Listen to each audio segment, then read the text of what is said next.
Դե նախ այսօր եկել ենք թեկուզ այս ձևով մեր սիրելի Սրբազանին շնորհավորելու իր ծննդյան տարեդարձի կապակցությամբ, մաղթելու առաջին հերթին նրան առողջություն եւ իհարկե շուտապույտ ազատում գերությունից, որովհետեւ ինչպես Միքայել Սրբազանը, այնպես էլ մեր մյուս սրբազան հայրերը այսօր ըստ էության գերության մեջ են, ճիշտ այն տրամաբանությամբ, ինչպես որ Բաքվում գերության մեջ են Արցախի ռազմաքաղաքական ղեկավարությունը, որովհետեւ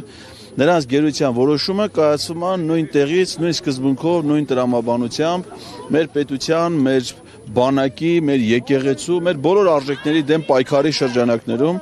եւ դրա համար մենք պետք է համախմբենք, միասնաբար փորձենք այս ազգային ազատագրական իմաստ ստացած պայքարից ազատագրենք նախ այս պահին գերության մեջ գտնվող մեր հայրենակիցներին եւ լայն առումով նաեւ մեր ողջ ժողովրդին։ Ես եմ շնորհակալ։ Մելքոյան, կմոտենաք 165-ի հարկերի հետևողներ զրուցենք նաեւ։ Այս պահին նաեւ հարավի եւ փակվեց Հիվանդոս Սենյակի։ Այս պահին այստեղ ինչպես է գնահատում հանրության շանսերը, հայ առաքելական եկեղեցու շուրջ գտնվող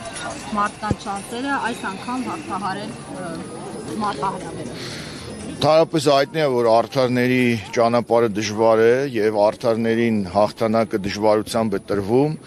բայց դա հենց իրական հաղթանակ է եւ իրական վաստակած հաղթանակ է եւ հիմա այն խոսքը, որ Միքայել Սրբազանը իրականում ամենաազատ մարդն է, լիովին համապատասխանում են եւ շատերը, որոնց թվում է թե իրենք ազատ են, շատ հարցերով ավելի կախված են, ավելի անազատ են, քան Միքայել Սրբազանը եւ սա կարծում եմ նաեւ այն ամենամեծ գնահատականն է, որ հանրությունը տվել է արդար հոգեորականին, իրական ազնվականին, իրական հայրենասերին։ Ասում են խնդիրը գեոպոլիտիկ է, հետևաբար այստեղ նաև գերտերություններն են շահագրգռված, որ չլինի ազգային եկեղեցի, լինի Հայաստանի, այսպես իրական Հայաստանի եկեղեցի, եւ համահայկական ցանցը վերանա արդյունքում, ինչ անել, որ չստացվի։ Ընդհանրապես միշտ հայ առաքելական եկեղեցին եւ հայ ազգի տարբեր խնդիրները հայտնվել են գեոպոլիտիկ տիրույթում, բայց դարերի ընթացքում հայ առաքելական եկեղեցու եւ նվիրյալ հոգեորականների, ինչպիսին է Միքայել Աչապահյանը, եւ նաեւ հենց իր տոհմի Աչապահյանների, Հայթումյանների գլխավորությամբ հայ ժողովուրդը կարողացել է հաղթանակել եւ բնական է չպետք է այդքան պարզունակ մտածել, որ սա ուղակի ներքին հարց է, սա բնական է, որ ավելի լայն ընդգրկում ունեցող հարց է եւ վստահ եմ, որ այս անգամ եւս հայ առաքելական եկեղեցու գլխավորությամբ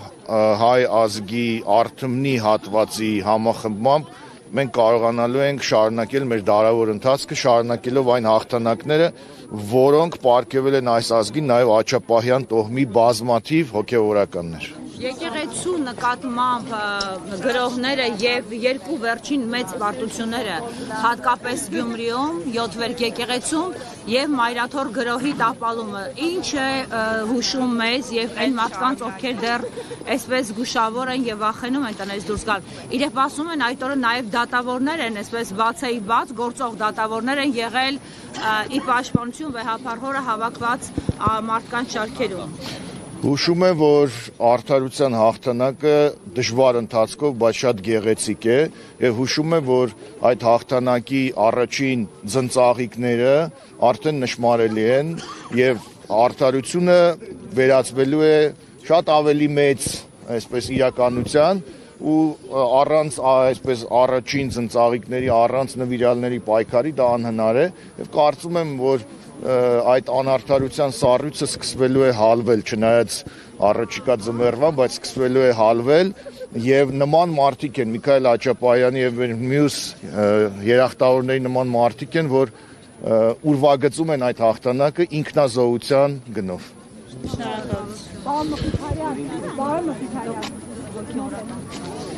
Կանչել են, խոսեցել են։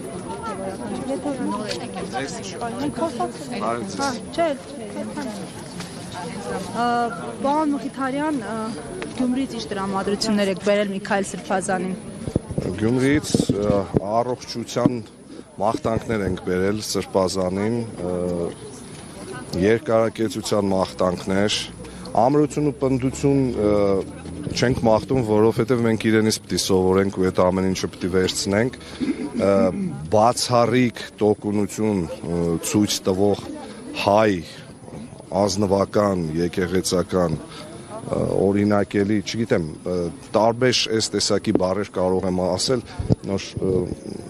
մեր համակարգացիներից մեկի նայմայերի հետ էինք խոսում, ասում է, չգիտեմ ինչ ասեմ, համ հուզված եմ, համ ուրախ ենք, որ իրեն տեսանք, ինքներդ տեսակ պատուհանից իր ծննդյանորով ինքը իր օրհնանքը մեզ բոլորիս բերեց, մաղթում եմ առողջություն իրեն, քաղաքը իր կարիքն ունի, պետությունը իր կարիքն ունի, բոլորս իր կարիքը ունենք, իր իմաստուն խոսքերի, իր հայրական հորդորների եւ մեծ հույս ունեմ, որ մոտ ապագայում իրենք տեսնենք ընդունելի ազատության մեջ, այլ ոչ թե այն ազատության մեջ, որտեղ ինքը այո հիմա գուցե իրեն ավելի ազատ է զգում, բայց իր տեղը իր հոտի հետ է, իր հոտի գլխավորությամբ։